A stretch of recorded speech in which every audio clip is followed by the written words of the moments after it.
오늘 분위기가 괜찮은 것 같은데요?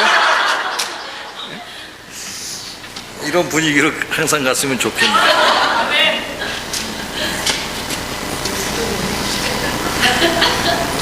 근데 아무튼 설교하기 전에 제가 이렇게 주보를 받은 게, 우리가 이제 그 애들 오랜만에 보면 그러잖아요. 아이, 그동안 많이 컸네. 근데 우리 서영우 집사님이 언제 커가지고 이명자 집사님하고 이름이 옆에 같이 있어요? 네? 올해 올라오셨어요?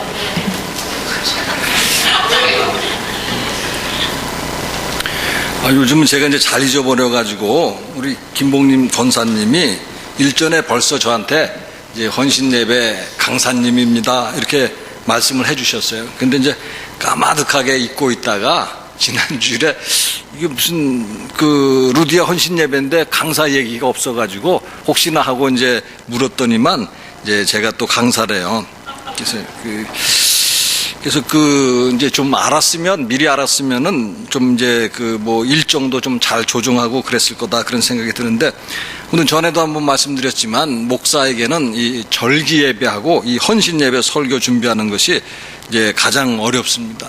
그런데 또 지난주에는 또 신방도 두 구역 있었고 또 총회 회의도 있었고 또 어저께는 또 백석대학교 또 학생들이 또 방문해가지고 이제 루터교 예배에 대해서 또 이런저런 또 뭐 질문도 하고 했고, 또 오후에는 또 어제 또 결혼식이 있습니다.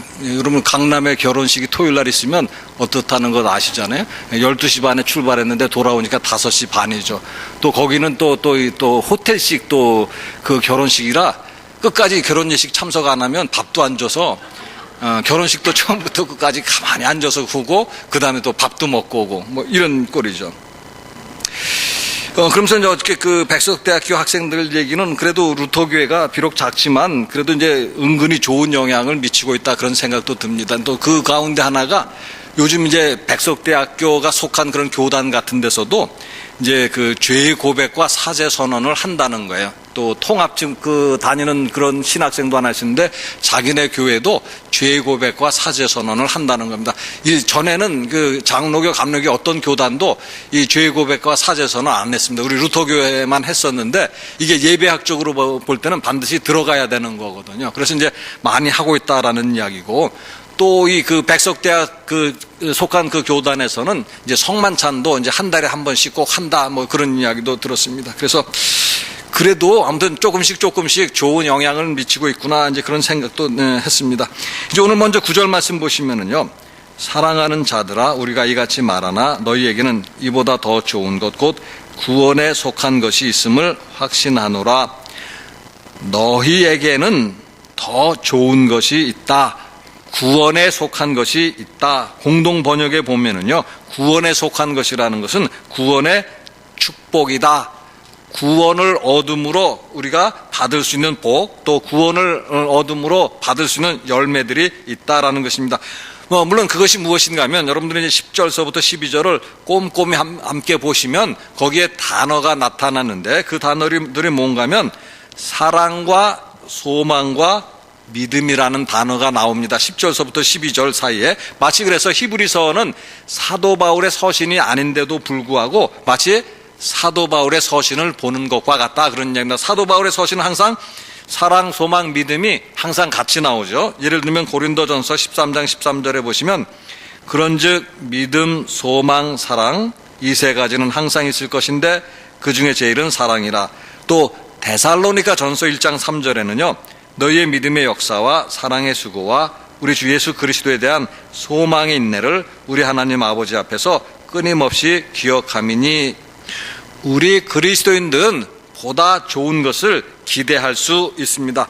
세상의 것과 비교해서 더 좋은 것을 얻을 수 있다 그런 말씀입니다. 히브리서 11장 40절에도 보시면은요 이는 하나님이 우리를 위하여 더 좋은 것을 예비하셨은즉 우리가 아니면 그들로 온전함을 이루지 못하게 하려 하심이라. 하나님이 우리를 위해서 더 좋은 것을 예비하셨다. 그러므로 이제 헌신하고자 하는 분, 하나님께 헌신하고자 하는 분은 먼저 이 사실을 잘 기억하고 있어야 된다. 그런 이야기입니다. 헌신하는 사람들을 위해서 하나님께서 더 좋은 것을 예비하셨다는 사실을 기억해야 된다. 그런 말씀입니다.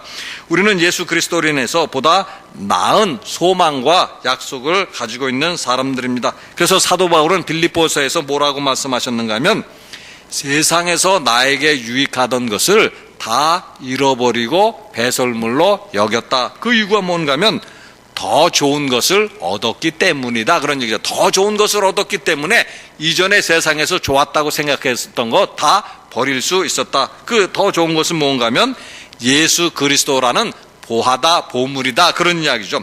또 우리에게는 또 어떤 좋은 것이 준비되어 있는가? 그런 이야기입니다.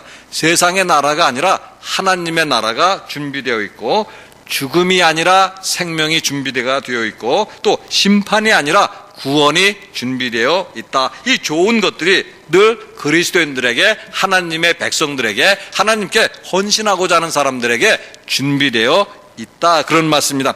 또 두 번째 이제 10절 말씀해 보시면은요, 하나님은 불의하지 아니하사 너희 행위와 그의 이름을 위하여 나타낸 사랑으로 이미 성도를 섬긴 것과 이제도 섬기고 있는 것을 잊어버리지 아니하시느니라. 헌신한다는 것이 무엇인가? 그 헌신의 하나로 나타나는 행위가 바로 뭔가 하면 성도를 섬기는 것입니다. 그런데 하나님의 사랑으로 성도를 섬기는 것이 이제 하나님께 헌신하는 것인데, 오늘 10절 말씀은 뭐라고 말씀하시는가 하면 하나님이 그 사실을 잊어버리지 아니하신다라는 말씀입니다. 잊어버리지 아니하신다는 것은 늘 기억하고 계시고, 따라서 거기에 따른 합당한 보상도 주신다. 그런 뜻이죠. 반면에 이제 사람은 늘 그런 사실들을 이제 잊어버리죠. 섬김을 받았다라는 사실도 잊어버리고, 사랑을 받았다는 사실도 잊어버린다. 그런 이야기입니다. 그래서 부모가 때로 자식에게 배신감을 느끼는 이유가 무언가 하면, 부모가 자식에게 사랑을 베풀어 주었는데 자식들이 그 사랑을 잊어버린다. 그런 이야기죠. 신방하면서 이제 이렇게 같이 이야기를 하면 그 공통된 주제 가운데 하나가 뭔가 하면 다 자식은 소용이 없다. 이상하신 분들의 다 뭐라고 하면 다 자식은 소용이 없다. 아들 소용이 없다. 딸도 소용이 없다. 딸도 소용이 없다. 이렇게들 말씀하시는 거예요. 왜냐하면 다 이기적이고 부모 사랑 모르고 부모 베풀어준 이 은혜 모른다. 이런 말씀들 많이 한다. 그런 이야기입니다. 그래서 사람은 이처럼 잊어버리는데 하나님은 잊지 않으신다 말씀입니다. 우리가 하나님을 위해서 헌신하고 봉사하면 하나님 늘 그것을 기억하고 계시고 하나님 그에 합당한 상을 우리에게 주신다. 그런 말씀입니다. 마가복음서 9장 41절에도 보시면은요, 누구든지 너희가 그리스도에게 속한 자라 하여 물 한 그릇이라도 주면 내가 진실로 너희에게 이르노니 그가 결코 상을 잃지 않으리라. 물 한 그릇이라도 대접하면 하나님이 그 상을 반드시 주실 것이다. 그런 말씀입니다. 또 오늘 이제 11절 말씀은요, 우리가 간절히 원하는 것은 너희 각 사람이 동일한 부지런함을 나타내어 끝까지 소망의 풍성함에 이르러. 우리는 이제 소망을 이루어야만 하는데 소망을 이루기 위해서는 동일한 부지런함을 나타내어, 동일한 부지런함이라는 것은요, 같은 열성을 끝까지 나타내어, 그런 뜻입니다. 열심을 나타내 보이라, 이렇게 말씀을 하는 것입니다. 이 말씀은요, 신앙생활을 하는 데 있어서 우리에게 가장 위험한 것이 무엇인가 하는 것을 간접적으로 말씀을 해주는 것입니다. 그것은 바로 다름이 아니라 라오디게아 교회의 문제가 바로 많은 사람들이 신앙적으로 경험할 수 있는 위험이다. 그런 이야기입니다. 즉 처음에 열심을 가지고 있었는데 곧 그 열심이 식어지는 것이 우리의 가장 큰 문제일 수 있다. 그런 이야기입니다. 요한계시록 3장 15절에 보시면은요, 내가 내 행위를 아노니 내가 차지도 아니하고 뜨겁지도 아니하도다. 내가 차든지 뜨겁든지 하기를 원하노라. 차지도 아니하고 뜨겁지도 아니하도다. 이미 뜨거운 열정이 식은 것이다. 그런 말씀입니다. 처음에 신앙생활 할 때는 무엇이나 다 할 것 같다. 그런 이야기죠. 교회 안에서 봉사하고 교회 안에서 충성할 때도 그야말로 기쁨으로 하고, 또 어떤 직분을 받았을 때도 처음에는 모든 것을 다 하려고 하는데 어느 순간 그것을 열정이 식은 것을 우리가 볼 수 있다. 그런 이야기입니다. 얼마 가지 못해서 열정이 식고 결국 미지근한 신앙생활하는 모습을 보게 된다. 그런 이야기입니다. 그래서 오늘 동일한 부지런함을 나타내요. 이렇게 되어 있는데요. 결국 어떻게 되는가 하면 부지런한 사람이 아니라 게으른 사람이 되고 만다. 그런 이야기입니다. 주 안에서 행하는 모든 일에 결국 게으른 사람이 되고 만다. 그런 이야기죠. 봉사하는 일에 게으를 뿐만 아니라 심지어는 자신이 하나님께 예배드리는 일마저도 게을러가지고 그야말로 구실 같지 않은 구실을 내세워서 하나님 앞에 예배드리지 못하는 모습을 보게 된다. 그런 이야기입니다. 그러면서 이제 오늘 이제 12절 보시면은요, 게으르지 아니하고 믿음과 오래 참음으로 말미암아 약속들을 기업으로 받는 자들을 본받는 자 되게 하려는 것이니라. 우리가 본받아야 할 사람들이 있다. 하나님의 약속을 기업으로 받는 사람들을 우리가 본받아야 되는데 그 사람들은 어떤 사람들인가 하면 믿음과 오래 참음으로 그렇게 말씀을 하고 있습니다. 그들에게도 분명히 시험이 있었을 것이고 그들도 게을러질 수 있었을 것이다. 그런 말씀입니다. 그래서 게을렀다고 한다면 그들도 틀림없이 하나님의 약속을 기업으로 받지 못했을 것이다. 그런 이야기입니다. 그러나 그들은 하나님의 약속을 기업으로 받았다라는 것인데 그 이야기는 뭔가 하면 믿음과 오래 참음으로 믿음으로 인내했기 때문에 결과적으로 하나님께서 그들에게 주신 약속이 소망 가운데 이루어졌다라는 이야기입니다. 정말로 이것은 오늘 제가 중요한 말씀이다라고 생각해서 여러분에게 전하는 것입니다. 간혹 이제 교인들끼리 하는 말씀을 제가 듣습니다. 옆에 지나가면서 듣는데 무슨 말을 많이 하는가 하면 이런 말들입니다. 우리 도봉교회가 이제 작아서 소망이 없다라는 식으로 이야기하는 것을 우리가 듣게 된다. 그런 이야기입니다. 예를 들면 전도에서 사람을 데려다 놓으면 교회가 작아서 그 사람들이 정착하기 힘들다. 그런 말을 합니다.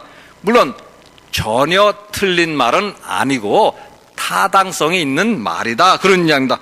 학생들도 많고 또 청년들도 많고 또 각 세대들마다 많은 교인들이 있다면 누가 오더라도 그야말로 전도돼서 온다고 한다면 그 사람이 적응하기 쉽고 교회에 정착하기 쉬울 것이다. 그런 이야기입니다. 그런데 학생이 적고 청년이 적고 각 세대들마다 교인이 적으니까 새로 전도되어서 사람이 오더라도 적응하기 힘들다, 정착하기 힘들다. 마치 그래서 교회가 작기 때문에 우리 교회는 소망이 없다 이런 식인데 소망이 없으면 어떻게 하겠는가 그런 이야기입니다. 오늘 제가 이제 말씀드리려고 하는 것은 한 사람의 소망이 공동체 속에서 얼마나 중요한 것이고 그 소망이 어떻게 이루어지는가 하는 것을 우리가 생각해 보자 그런 이야기입니다. 창세기 22장 17절입니다. 한번 찾아서 읽어보시기 바랍니다.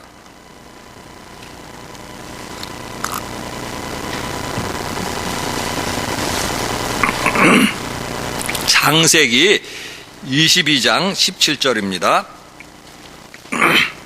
같이 읽겠습니다. 내가 내게 큰 복을 주고 내 씨가 크게 번성하여 하늘의 별과 같고 바닷가의 모래와 같게 하리니 내 씨가 그 대적의 성문을 차지하리라. 예, 거기 보시면은요, 내 씨가 하늘의 별과 같고 바닷가의 모래와 같게 하리니 셀 수도 없다는 이야기죠. 셀 수도 없다라는 것인데 이 말씀이 누구에게 주신 약속의 말씀인가 하는 거예요. 누구에게요? 아브라함 한 사람에게 주신 말씀이다. 그런 얘기입니다. 아브라함 한 사람에게 무슨 말씀을 주셨는가 하면 내 씨가 하늘의 별과 같고 바닷가의 모래와 같게 하리니. 그런데 이 말씀을 듣고 아브라함이 만약 속으로 이렇게 생각했다고 우리가 가정해 볼 수가 있습니다. 하나님 뻥쟁이시구나. 에?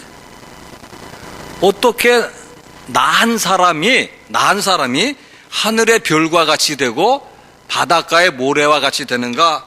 뻥쟁이 아니면 틀림없이 거짓말쟁이일 것이다. 이렇게 생각하고 하나님이 주신 약속의 말씀 포기하고 소망도 갖지 아니하고 하나님 말씀 따르지 아니하고 불순종했다라고 하면 그 결과가 어떻게 되었을까 하는 것입니다. 이스라엘 민족이라는 것이 탄생할 수가 있었겠는가 하는 것입니다.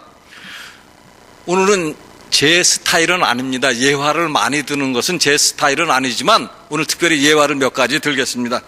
여러분들 엘 시스테마라는 말 들어보셨어요? 이제 나이 드신 분들은 이제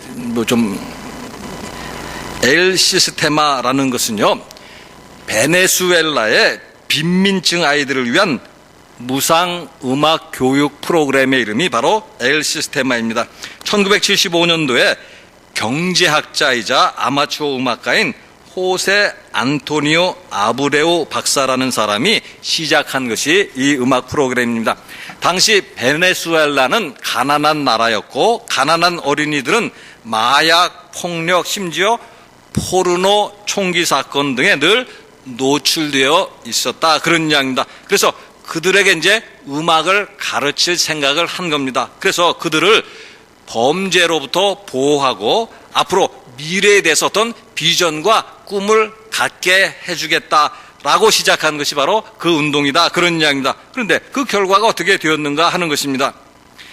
2010년도 현재 190개 센터에서 26만 명이 가입되어 있습니다. 저는 잘 모르지만 LA 필하모닉 상임주의자 구스타보 두다멜이라 하는 사람이 있는데 이 사람도 여기 출신이라는 겁니다. LA 필하모니의 상임주의자가 지금은 또 베네수엘라는 물론이고 세계 각국에서 이 프로그램을 도입하고 있다라는 것입니다. 이것이 어떻게 시작되었는가 하는 이야기입니다. 한 사람의 소망으로 시작된 것이다, 그런 이야기입니다. 또 여러분 페이스북 아시나요? 페이스북은 잘 아시겠죠. 세계적으로 가장 성공한 소셜 네트워크 서비스가 바로 페이스북입니다. 정확한 설명인지는 모르지만 아무튼 인터넷상에서 친구를 맺어주는 프로그램이다, 이렇게 볼 수가 있는데 우리 교회에서는 우리 김문숙 집사님 열심히 하시고, 제가 볼 때 우리 장찬홍 집사님도 열심히 하시고, 우리 박동렬 집사님 그 다음 서열쯤 되고, 우리 조성은 형제님 아주 열심히 활동하고 있습니다. 저는 활동이 아니라 그냥 단순하게 보는 정도로만 이제 그치고 있는데요. 지금 그 가입자가 얼마인가 하면 6억 명이라고 합니다. 페이스북 가입자가 6억 명. 그럼 전 세계 인구가 지금 대략 60억 명입니다. 60억 명에서 어린이들 빼고 노인들 빼고 가난해서 컴퓨터 사용하지도 못하는 사람들 빼면 얼마나 많은 사람이 이 페이스북에 가입하고 있는가 하는 것을 알 수가 있습니다. 그런데 그 시작이 어떻게 시작되었는가 하는 이야기입니다. 2004년도 당시 19살인 하버드 대학교 학생 마크 주거버그라는 사람이 자기 학교 기숙사에서 이것을 시작한 것입니다. 그가 처음부터 6억 명이 가입할 것으로 생각했을까 하는 것입니다. 처음에는 단지 하버드 학생들에게만 이용할 수 있는 권한을 제한했다, 그런 이야기입니다. 한 사람의 소망이 오늘 어떻게 되었는가 하는 그런 이야기입니다. 또 한 가지만 더 말씀드리겠습니다. 지난 화요일날 제가 KBS 다큐 공감이라 하는 것을 봤는데요. 거기 어떤 사람이 소개되었는가 하면 미국 버클리 음악대학의 김치국 교수라 하는 분이 소개되었습니다. 김치국 교수입니다. 그는 시각장애인입니다. 시각장애인인데 버클리 음악대학의 교수입니다. 그 대학 음대 총장이 그를 가리켜서 이렇게 말을 했습니다. 그의 열정과 끈기는 많은 학생에게 희망의 빛이다. 그는 어린 시절에 심장 수술을 받다가 그것이 잘못되어서 결국 시력까지도 잃어버린 사람입니다. 그럼에도 그는 음악 공부에 대한 소망을 가지고 있었다라는 것이고, 그래서 미국에 가서 열심히 공부했고 마침내 음대 교수까지 된 것입니다. 한 사람의 인생 성공이 아니라 많은 사람의 희망의 빛이 되고 있다라는 것입니다. 그런데 만일 그에게 음악 공부에 대한 소망이 없었다라고 가정하면 그는 미국 유학 가는 일도 없었을 것이고, 아마도 대다수의 시각장애인처럼 그는 안마사로 평생 일하며 지냈을 것이다, 그런 이야기입니다. 무슨 뜻인가 하면은요, 중요한 사실은 우리들 가운데 한 사람이라도 이런 소망을 가지고 있는가 하는 것이 중요하다. 그런 이야기입니다. 우리들 가운데 한 사람이라도 건강한 교회, 부흥하는 교회에 대한 그런 소망을 가지고 있는가, 그런 이야기입니다.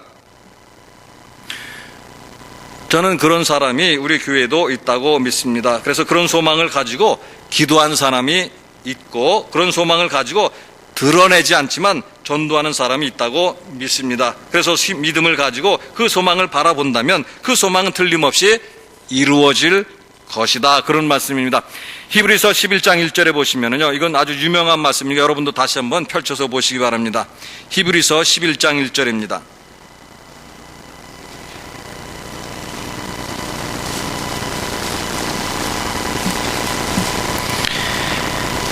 같이 읽겠습니다. 믿음은 바라는 것들의 실상이요 보이지 않는 것들의 증거니. 소망이라는 것은 우리 눈에 보이지 않는 것입니다. 아직 현실화된 것이 아니니까 눈에 보이지 않는 것입니다. 그런데 믿음이 무엇인가? 보이지 않는 소망을 보게끔 하는 것이 바로 믿음이다. 그런 이야기입니다. 육신의 눈에는 불확실한 것이지만 믿음의 눈에는 그것이 확실한 것이다. 그런 이야기입니다. 그래서 믿음의 사람은 참을 수 있는 것이고, 그래서 믿음의 사람은 소망을 기다릴 수 있는 것이고, 그래서 믿음의 사람은 그 소망을 현실로 만들 수 있는 것이다. 그런 이야기입니다. 그래서 다시 여러분에게 묻습니다. 도봉교회가 소망이 있는 교회인가? 이게 작은 것 같은데, 이게 부흥사가 만약 여기 섰으면 여러분들 욕 얻어 먹었을 거예요. 이 정도 아멘밖에 못하느냐고. 다시 한번 물을까요? 예. 그것은 교회의 크기로 결정되는 것이 결코 아닙니다. 그것은 교회 안에 소망을 가진 사람이 있는가, 믿음으로 그 소망이 이루어지는 것을 바라보는 사람이 있는가 여부에 달린 것입니다. 그런 사람이 있다면 도봉교회는 소망이 있는 교회인 것입니다. 여러분 진실로 헌신하기를 원한다면, 먼저 무엇보다도 몸과 마음을 하나님께 바치기를 원한다면 믿음 안에서 소망 가지시기 바랍니다. 헌신이란 소망 가진 사람들의 믿음의 열매일 뿐입니다. 하나님이 주시는 소망을 가지고 헌신하는 여러분 되시기를 바라겠습니다. 같이 기도하시겠습니다. 사랑의 하나님 은혜를 감사를 드립니다. 오늘도 루디아 헌신 예배를 받아주시고 또 오늘도 이렇게 귀한 말씀 주신 것 감사를 드립니다. 오늘 말씀을 늘 마음에 새기게 하여 주시고, 그래서 하나님 믿음 주시는 대로 참된 소망 가지고 신앙생활하고 헌신하는 저희들 다 되도록 도와주시옵소서. 그래서 하나님께서 우리 도봉교회를 통해서 계획하시는 일들, 하나님 원하시는 일들이 우리가 믿음으로 소망하며 기도할 때 이루어질 수 있게 하여 주시고, 그래서 하나님의 나라가 저희들 가운데 이루어지게 하여 주시옵소서. 감사드리며 우리 주 예수 그리스도 이름으로 기도드리옵나이다. 아멘.